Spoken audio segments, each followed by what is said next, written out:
So hi guys, welcome back to another video. అందరూ ఎలా ఉన్నారు? అందరూ బాగున్నారు అనుకుంటున్నాను. అక్కలు వచ్చారని చెప్పి సరదాగా ఎక్కడికి వెళ్దాం అక్క అంటే మా అక్క వాళ్ళు అయితే సింహాచలం అయితే వెళ్దాం అన్నారు. సరే అని చెప్పేసి మనం అయితే లక్ష్మీ నరసింహస్వామిని దర్శించుకోవడానికి సింహాచలం అయితే వచ్చాం కానీ మాకైతే దర్శనం చేసుకునేసరికి 2:30 గంటలు అయితే పట్టింది.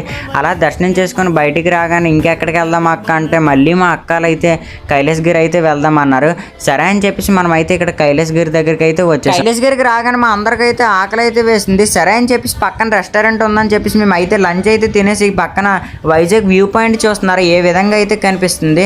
కైలాసగిరిలో అమ్యూజ్మెంట్ పార్క్ ఉందని చెప్పేసి ఆ లోపలికైతే మనము టికెట్ తీసుకొని అయితే వెళ్ళాము.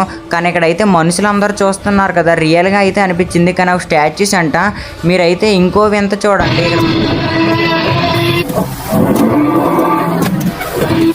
కైలాసగిరి అమ్యూజ్మెంట్ పార్క్లో మేమైతే చాలా బాగా ఎంజాయ్ చేసాం. మీకు ఎలా అనిపించిందో కామెంట్ చేయండి. అదేవిధంగా మా అక్క వాళ్ళు అయితే మళ్ళీ మన రుషికొండ దగ్గర ఉన్నటువంటి శ్రీ వెంకటేశ్వర స్వామి గుడి దగ్గరికి అయితే వెళ్దాం అన్నారు. సరే అని చెప్పేసి మనం అయితే స్వామివారిని దర్శించుకోవడానికి మనం అయితే పైకి అయితే వెళ్ళాం. ఇక్కడ నుంచి మనం అయితే రుషికొండ బీచ్ చూస్తున్నారు ఏ విధంగా అయితే కనిపిస్తుందో.